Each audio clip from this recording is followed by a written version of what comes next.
आप सभी को बट सावित्री व्रत की बहुत बहुत शुभकामनाएं। उम्मीद करती हूँ आप सब अच्छे होंगे। एक बार फिर से स्वागत है आपके अपने चैनल में। बट सावित्री व्रत हर साल जेठ महीने के अमावस्या तिथि को बट सावित्री व्रत रखा जाता है।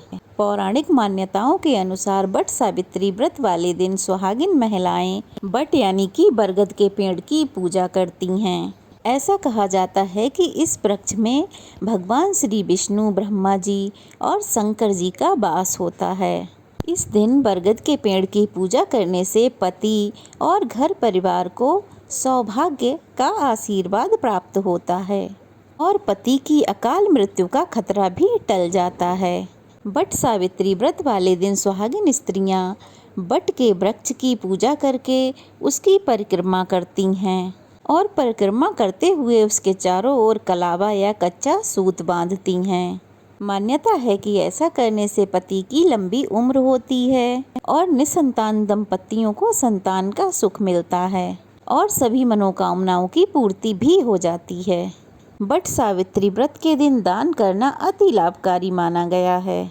इस दिन सुहाग की सामग्री का दान करना विशेष फलदायी होता है। बट सावित्री के व्रत के दौरान महिलाओं को इस दिन काले वस्त्र पहनने से बचना चाहिए। इसके अलावा इस दिन सफ़ेद वस्त्र भी धारण नहीं करने चाहिए और न ही काले और सफ़ेद रंग की चूड़ियाँ पहननी चाहिए।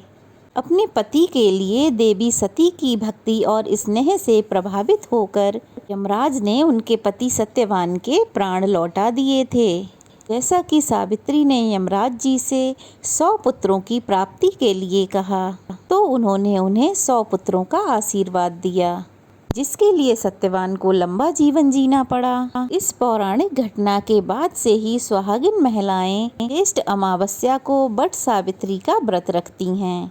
जो लोग पहली बार बट सावित्री का व्रत कर रहे हैं उन्हें यह जानना जरूरी है कि इस व्रत में क्या करना चाहिए और क्या नहीं करना चाहिए और साल 2024 में बट सावित्री का व्रत किस दिन रखा जाएगा और व्रत का पारण किस दिन किया जाएगा। वैसे तो साल में 2 बार बट सावित्री का व्रत रखा जाता है, एक ज्येष्ठ अमावस्या को और दूसरा ज्येष्ठ पूर्णिमा के दिन। इस दिन को हमारे देश में यूपी और बिहार में बहुत धूमधाम से मनाया जाता है। बट सावित्री वाले दिन सुहागिन महिलाएं अपने सुहाग की लंबी उम्र की कामना से बरगद और यमदेव की पूजा करती हैं। मिट्टी से सत्यवान और सावित्री की मूर्ति बनाकर उनकी पूजा करती हैं। इस दिन सुबह स्नान करके सूर्योदय से लेकर अगले दिन तक व्रत रखने का संकल्प लिया जाता है। इस व्रत को निराहार और निर्जल रहा जाता है। बट सावित्री के एक दिन पहले काले चने पानी में भिगो दिए जाते हैं। इस पूजा में गीला अनाज भगवान को अवश्य अर्पित करना चाहिए, क्योंकि इस दिन यमराज ने चने के रूप में ही सत्यवान के प्राण सावित्री को वापस किए थे। 16 श्रृंगार करके सप्तनाश को एक बांस की टोकरी में करके बरगद के नीचे रखा जाता है और दूसरी टोकरी में सत्यवान और सावित्री की मूर्ति या फिर चित्र रखा जाता है। फिर बरगद के पेड़ पर जल और कच्चा दूध अर्पित किया जाता है और व्रत की कथा पढ़ी अथवा सुनी जाती है। कुमकुम, हल्दी, अक्षत, सिंदूर और भीगे हुए चने, फल, मिठाइयाँ और लाल वस्त्र बरगद के पेड़ पर अर्पित किया जाता है। धूप दीप जलाकर बरगद के वृक्ष की पूजा की जाती है। फिर कच्चे सूत या कलावे को बट वृक्ष के तने पर चारों तरफ लपेटकर 108 परिक्रमाएं की जाती हैं या आप 7 परिक्रमा भी कर सकते हैं। व्रत की कथा पढ़ते अथवा सुनते समय अपने हाथ में चने के 11 या 7 दाने रखने चाहिए और कथा समाप्ति के बाद उन्हें बट के पेड़ की जड़ में अर्पित कर देना चाहिए। इस व्रत में आशीर्वाद स्वरूप बरगद की कोपलों से महिलाओं को अपना श्रृंगार करना चाहिए या फिर बरगद की कोपल अपने बालों में, अपने जूड़े में लगानी चाहिए।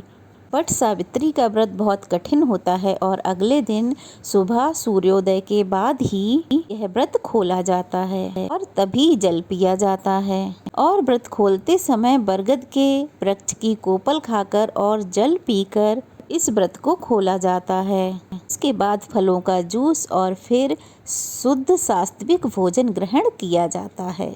इस दिन अपनी सासू माँ को, ननद को या ससुराल पक्ष में जो आपसे बड़ी हों उनको सुहाग की सामग्री और दान दक्षिणा देनी चाहिए। अधिकतर जगहों पर व्रत का पारण एक दिन पहले भिगोए हुए चने खाकर भी किया जाता है और इस व्रत में महिलाओं को दिन में सोने से बचना चाहिए। अब जानेंगे तिथि और शुभ मुहूर्त के बारे में। साल 2024 में 6 जून को इस बार यह वट सावित्री का व्रत रखा जाएगा और इस दिन ज्येष्ठ अमावस्या का स्नान, दान और व्रत भी किया जाएगा। गुरुवार का दिन होने के कारण सुहागिन महिलाओं को एक दिन पहले ही सर से स्नान करना चाहिए और बिना लहसुन प्याज का शुद्ध सात्विक भोजन ग्रहण करना चाहिए। अमावस्या तिथि प्रारंभ होगी 5 जून बुधवार की शाम 7:56 से और अमावस्या तिथि समाप्त होगी 6 जून गुरुवार शाम 6:07 पे। इस बार वट सावित्री व्रत बहुत ही शुभ संयोगों में रखा जाएगा। इस दिन कृतिका और रोहिणी नक्षत्रों का शुभ संयोग बन रहा है। इसके अलावा इस दिन सुकर्मा और धृति योग का भी शुभ संयोग रहेगा। राहु काल दोपहर 1:30 बजे से 3 बजे तक रहेगा। शाम को पूजा करने के लिए शाम 5:12 से 6:44 तक का समय शुभ रहेगा। ध्यान रखें कि बरगद या पीपल के पेड़ की पूजा सुबह सूर्योदय के बाद ही की जाती है और उसके बाद ही जल अर्पित किया जाता है। सूर्योदय से पहले बरगद या पीपल के पेड़ में जल अर्पित नहीं करना चाहिए। व्रत का पारण किया जाएगा 7 जून शुक्रवार को सुबह 5:44 से लेकर 8:16 तक। यह थी आज की वीडियो। अगर आपको जानकारी अच्छी लगी हो तो प्लीज़ वीडियो को लाइक कीजिए, चैनल को सब्सक्राइब कीजिए और एक कमेंट कीजिए। तो चलिए फिर मिलते हैं, तब तक के लिए वट सावित्री पूजन की आप सबको बहुत बहुत शुभकामनाएं।